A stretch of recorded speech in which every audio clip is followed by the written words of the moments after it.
reunions for national. And that's why the St. Louis one was run by DeLeeuw, because they had an active BASHA. Oklahoma didn't have an active BASHA, so national one, we ran that and different ones over the years. But every time that there was a BASHA that could handle this big job of running the reunion, they took it on. And that was the best way to do it. But then as the years passed, they couldn't always do it. And that's where the national officers stepped in and were running the reunions. And that's why we're running this last one. The nationals running it. Oh, several of the BASHA is, in Hindustani, BASHA means house, club, or whatever. And that's what our locals are called, as BASHAs. And yes, several of the BASHAs are going to continue on.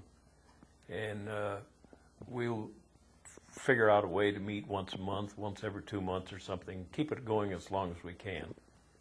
We've already, a lot of our BASHAs have decided on that. There'll be a social club with just local dues, not any tax-free organization or anything like that, just a social club. Now, I've heard the term by many veterans, forgotten theater. Well, you see advertising when they have these organizations, different organizations, they don't mention the China, Burma, India war. Actually, what we were is we hit the Japanese at their back door. Burma had already fallen, and they were planning on taking over India, and that's where we came in.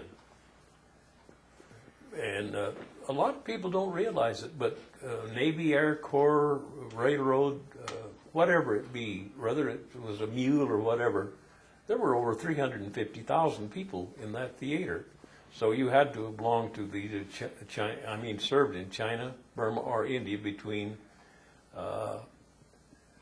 December 7th, 1941 till August 1946, I think was when it was closed down. Well, I mean, some of the veterans I've talked to seem to really resent, in some sense, though, that the China, Burma, India theater just didn't get the attention, you know, that well, they didn't. And that's why they were the forgotten war. And that, you know, you take 350,000 people scattered over that area, so that's quite a few people to forget. And you talk to a lot of these people that not much knowledge. They say, well, we had a war in the Pacific, but we didn't know you were fighting in India and China and Burma. Well, I find that the college students who I teach American college students, they don't know anything about it generally.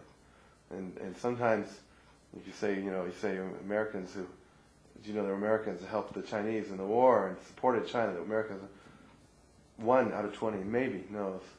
And if you say, well, Flying Tigers, and some will say, wasn't that a circus group? You know, it sounds reasonable. You know, it's really so. I'm astonished by it, but they're very interested though when you tell them though.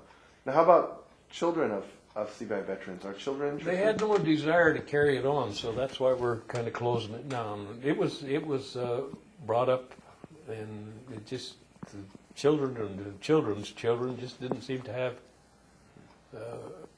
any reason to want to. Which is too bad. Can I interject something else? Some years ago, our local library had a series once a month on different theaters in the war, and they knew about Carl, so one of them was the China, Burma, India theater, and he and another man, Thurman Holder, gave the speeches on that, and we were surprised at the number of people, all ages, that came out from that. We had a lot of school children, a lot of Chinese and Japanese and other Orientals and old veterans. They all came out for that. It was quite an eye-opener because most of them, they had the Pacific, then they had the European theater, and I guess they just didn't know anything about the forgotten theater, so they turned out to learn, which is very interesting and great. All right, well, great. What I'd like to do, if you've got a few more minutes, is let's go over to the table and just take some of your photographs and just talk about them. We'll videotape you talking about your photographs, and that'll be personally all right. That'd be great. 那行，那就看一些照片。 I have a couple Oh, questions. okay. Sorry. Okay. Yeah, she's good. Okay. 等一下，他采访一下。 Hey, you know, you worked on a lot of the aircraft while you were there. Yes. And I was curious, you probably made friends with a lot of people. And I know that, you know, the crews flying over the hump, several were lost over Very- the hump. And did you lose any good friends? Did you Yes, we did. recall any stories? An organization that big. There were 1,200 men in our group. And of course, that didn't include the new pilots and crews that came in. We started out as 1,200. And a lot of those passed away while we were over there. And sure, we lost lots of people. In fact, they used to call that the mountain was lined with aluminum.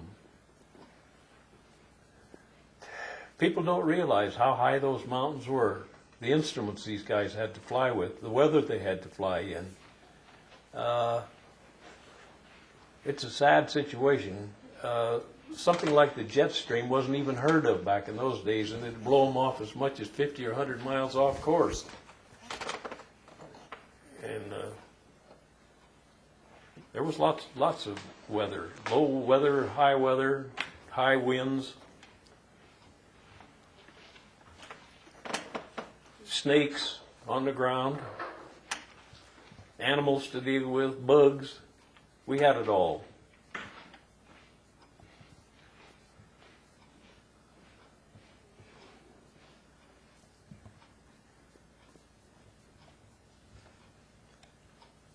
Did you hear about at the time?